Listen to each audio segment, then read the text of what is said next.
Friends, I am blessed that I met Mr. Parth Goel when I was very tense because of my sugar level. It was too high that my doctor asked me to start taking insulin. But Mr. Parth diet plan gave me new life as a diabetic free patient. Initially I was little bit hesitated, but Mr. Parth gave me proper counseling and confidence. I started my diet as per his instructions and found myself diabetic free in just 3.5 months. एक हफ्ते में मुझे जो सुबह morning sickness रहती थी वह काफ़ी कम हो गई या लगभग ख़त्म ही हो गई, और जो दवा मैं दोनों टाइम लेती थी वह एक टाइम मुझे लेनी पड़ी। लगभग आधी दवा से मेरी डायबिटीज़ सही चलने लगी।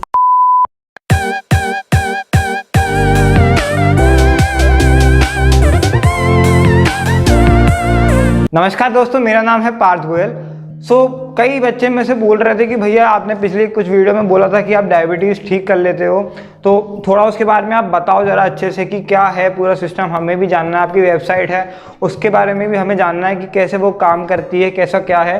तो आज के वीडियो में हम डायबिटीज़ के बारे में बताऊँगा मैं आपको कि कैसे डायबिटीज़ मैंने ठीक करी है, क्या डायबिटीज़ की साइंस है, और कुछ आपको लोगों से ही मिलवाऊँगा जिनकी मैंने डायबिटीज़ ठीक करी, और आपको मैं अपनी थोड़ा बहुत वेबसाइट के बारे में बताऊँगा। तो सबसे पहले तो हम डायबिटीज़ को लेते हैं। तो डायबिटीज़ एज अ सब्जेक्ट हम देखते हैं तो देखो वो बहुत वास्ट है, मतलब पूरा 5 साल MBBS के लग जाते हैं, है ना। तो हर एक सब्जेक्ट में आता है थोड़ा थोड़ा डायबिटीज़ का। तो आज हम एक सिंपल सा ओवरव्यू लेंगे। मैं आपसे रिक्वेस्ट करूँगा कि आप ये वीडियो लास्ट तक देखो, बीच में मत छोड़ना इस वीडियो को पर्टिकुलर, क्योंकि ये वीडियो बहुत ज़्यादा नॉलेज इसमें मैं आपको डिलीवर करूंगा, स्पेशली डायबिटीज़ जैसे एक सेंसिटिव टॉपिक पर। तो अगर आपको इस पर अधूरी जानकारी लेके आप निकले तो आपको बहुत बड़ा नुकसान हो सकता है। तो सबसे पहले तो मैं आपको ऐसे चालू करता हूं। तो देखो, जैसे आज हम जो है डायबिटीज़, ऐसा नहीं है कि आपको मैं एक लेक्चर दूंगा, आज हम मिलके खोजेंगे डायबिटीज़ का इलाज, ठीक है। तो मान लो कि मैं और आपको जो है सरकार एक वो देती है कि भाई जाओ ढूंढ के लाओ डायबिटीज़ का इलाज, ठीक है। तो हम लोग क्या सोचेंगे, क्या करेंगे। एक नॉर्मल पर्सन को अगर कोई ऐसा काम दिया जाता है तो अगर हम थोड़ा बहुत दिमाग लगाएं तो हम ऐसा कर सकते हैं कि हम उन देशों में जाते हैं जहाँ पे डायबिटीज़ कम है और उन देशों में जाते हैं जहाँ पे डायबिटीज़ ज़्यादा है। अब हमें ये पता है कि डायबिटीज़ जो है वो एक लाइफस्टाइल डिजीज़ है और वो मेनली जो है फूड की वजह से होती है। इसको मैं आगे भी प्रूव करूँगा, लेकिन अभी आप मान सकते हो कि फूड की वजह से होती है। तो हम क्या करेंगे कि जो दोनों देश में हम गए जहाँ पे सबसे ज़्यादा डायबिटीज़ है, जहाँ पे सबसे कम डायबिटीज़ है, और उनकी फूड हैबिट स्टडी करेंगे। ये देखेंगे कि भाई उनके फूड में कितना % कार्बोहाइड्रेट वो खा रहे हैं, कितना प्रोटीन खा रहे हैं, क्या खा रहे हैं, कैसे खा रहे हैं। तो अगर हमें कुछ ऐसा दिखता है कि भाई उल्टा दिखता है, ऐसा कुछ दिखता है कि भाई ये वाली देश जो है मछली ज़्यादा खाता है और ये वाला देश मछली बहुत कम खाता है, तो हम ये कह सकते हैं कि भाई मछली जब somewhat causing diabetes, may be causing diabetes, not sure, but शायद हो सकता है। तो उस पर आगे स्टडी करी जा सकती है। ये एक हम थोड़ा बहुत आइडिया ले सकते हैं। तो ऐसे ही कुछ साइंटिस्ट लोग थे, उन्होंने यही काम किया, उन्होंने पॉपुलेशन का स्टडी करी। तो जैसे आप देख पा रहे होंगे तो ये बहुत सारे देश हैं, United States, Holland, England, Scotland, Italy, Japan, इन पे स्टडी करी गई। तो इनकी जो फूड आइटम है, हमें पता है कि फूड में जो है जो मैक्रोन्यूट्रिएंट है वो 3 होते हैं, कार्बोहाइड्रेट, फैट और प्रोटीन, ठीक है। तो उन्होंने क्या किया, एक ग्राफ प्लॉट करा कार्बोहाइड्रेट और फैट का। एक तरफ जो येलो में आप देख रहे हो कार्बोहाइड्रेट है और जो आप ऑरेंज में देख रहे हो वो है fat, percentage in food, calorie wise percentage है, ठीक है। परसेंटेज टोटल कैलोरीज कितनी मिल रही है कार्बोहाइड्रेट से, कितनी मिल रही है फैट से। तो हम अगर यूनाइटेड स्टेट में देखें तो वहाँ पे खाने में एवरेजली जो है कार्बोहाइड्रेट होता है वो होता है 51% और जो फैट होता है वो होता है 36% कैलोरी वाइज। सिमिलरली हॉलैंड में ये 53 होता है, 58 होता है, 50, ऐसे जापान तक ये बढ़ता जाता है और फैट कम होता जाता है। अब बात आती है कि भाई कौन से देश में डायबिटीज़ ज़्यादा होगी। ये हमें ग्राफ मिल रहा है, अब हमें ये पता लगाना है कौन से देश में डायबिटीज़ ज़्यादा होगी। मेरे को तो पता है कि इसका क्या है, आंसर क्या है, पर मैं आपसे एक सवाल पूछता हूँ कि आपको क्या लगता है, गैस मार के देखो आप कि कौन से देश में ज़्यादा होने वाली है। एक नॉर्मल हम गैस ऐसे लगा सकते हैं कि डायबिटीज़ जैसे लोगों को ऐसा लगता है, मतलब थोड़ा बहुत हमें ऐसा लगता है कि मीठा खाने की वजह से होती है, कार्बोहाइड्रेट खाने की वजह से होती है। तो इसका मतलब कि जापान में ज़्यादा डायबिटीज़ होनी चाहिए और यूनाइटेड स्टेट में सबसे कम डायबिटीज़ होनी चाहिए। अब हम देखते हैं कि असलियत में क्या हो रहा है। तो असलियत में आप जब देखोगे तो यूनाइटेड स्टेट में सबसे ज़्यादा डायबिटीज़ है। अगर हम पर 1000 पीपल के ऊपर बात करें तो 20 लोग डायबिटीज़ से पीड़ित हैं यूनाइटेड स्टेट में। और जैसे जैसे कार्बोहाइड्रेट कम होता जा रहा है, वो बढ़ता जा रहा है, वैसे वैसे जो डायबिटीज़ के पेशेंट है वो कम होते जा रहे हैं। और जैसे जैसे फैट कम होता जा रहा है, डायबिटीज़ के पेशेंट कम होते जा रहे हैं। तो इससे हमें क्या समझ में आ रहा है कि जिन देशों में ज़्यादा कार्बोहाइड्रेट खाया जा रहा है उन देशों में कम डायबिटीज़ है। अब ये एक बहुत चौंकाने वाली बात है, क्योंकि हम लोग ये सोचते हैं कि कार्बोहाइड्रेट से डायबिटीज़ होती है या मीठा खाने से डायबिटीज़ होती है या कुछ भी ऐसा अच्छा फल खाओ या कुछ भी ऐसा मीठा खाओ तो डायबिटीज़ बढ़नी चाहिए, पर यहाँ पर कुछ अलग ही देखने को मिल रहा है।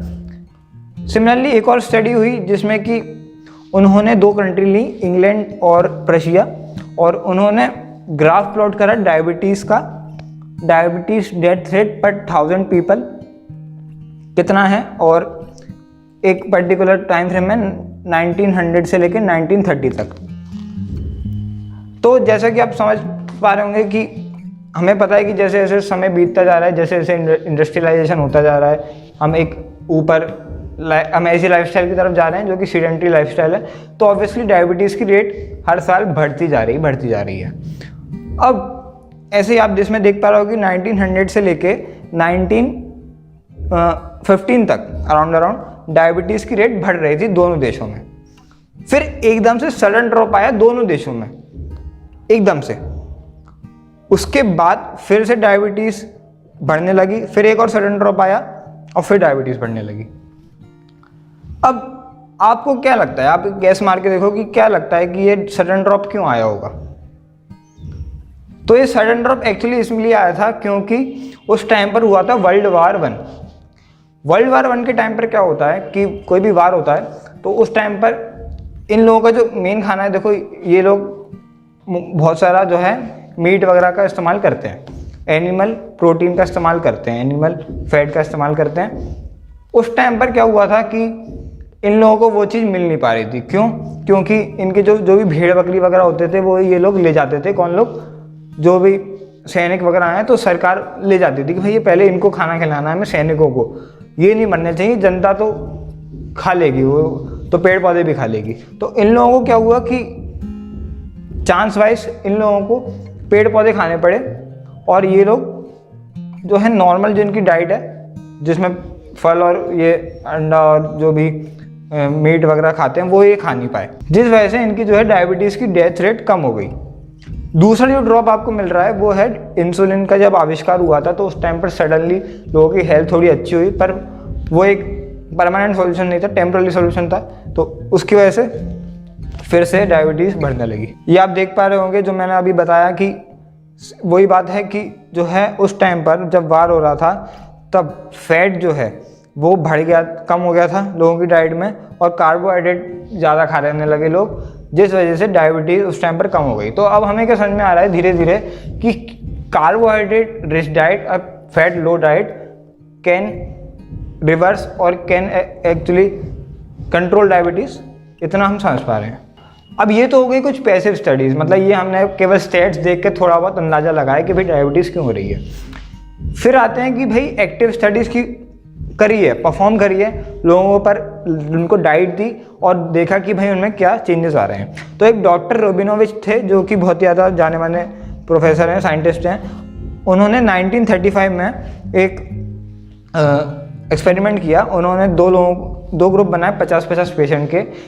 एक को उन्होंने लो कार्ब डाइट दी, एक को हाई कार्ब डाइट दी। इनिशियली जो इंसुलिन डोज था वो एवरेजली जो लो कार्ब डाइट था उसमें 32 था और हाई कार्ब डाइट में 25 था, ये स्टार्ट के टाइम पर। इसके बाद उन्होंने 5 साल अपनी स्टडी कंटिन्यू करी, उनको ये खाना देते रहे। उसके बाद देखा तो जो हमारा लो कार्ब डाइट था उसमें 32 ही रहा इंसुलिन डोज एवरेजली, और हाई कार्ब डाइट में इंसुलिन डोज घटकर हो गया 11। फिर से वही चीज़ आ रही है कि हाई कार्ब डाइट में भी पॉसिबल कंट्रोल डायबिटीज़ और इवन रिवर्स डायबिटीज़। इसमें कई लोग ठीक भी हुए थे, इंसुलिन बिल्कुल छूट भी गई थी कई लोगों की जो हाई कार्ब डाइट में शामिल थे। ये सब जो स्टडीज़ हैं इनकी मैं आपको रेफरेंस जो है वो डिस्क्रिप्शन में दे दूंगा, लिंक डिस्क्रिप्शन में दे दूंगा, आप जा कर के देख सकते हो। अब बात आती है कि फिर भी कई लोग ऐसे होते हैं कि वो कहते हैं कि भाई ऐसी स्टडीज़ तो मैं भी दिखा दूंगा कि भाई जिसमें हाई कार्ब डाइट जो है वो डायबिटीज़ उससे जो है नहीं होती रिवर्स, या उससे डायबिटीज़ बढ़ जाती है। मतलब कई लोग मेरी बातों पर विश्वास नहीं करते क्योंकि मेनली मैं अभी डॉक्टर नहीं हूँ, फर्स्ट ईयर स्टूडेंट हूँ, तो उतना ट्रस्ट बिल्डअप नहीं हो पाता है। तो मैं उन लोगों से बोलता हूँ कि आपको एक पर्टिकुलर पॉइंटर चूज़ करना पड़ेगा जिस पर आप विश्वास करते हो। अब आप हो सकता है कि आप अपने डॉक्टर पर तो विश्वास करोगे ही, अगर आप डायबिटीज़ पेशेंट हो, जिस डॉक्टर के पास जाते हो उसके पास तो आप विश्वास करोगे ही। अगर आप अपने डॉक्टर को विश्वास करते हो तो इसका मतलब जो किताबें उन्होंने पढ़ी हैं उनको भी आप विश्वास करोगे, वो भी आप मानोगे कि हाँ जो वहाँ पर लिखा है वो सच है। तो अब मैं आपको किताबों पे दिखाता हूँ जो MBBS की बुक्स हैं कि उनमें क्या लिखा हुआ है डायबिटीज़ के बारे में।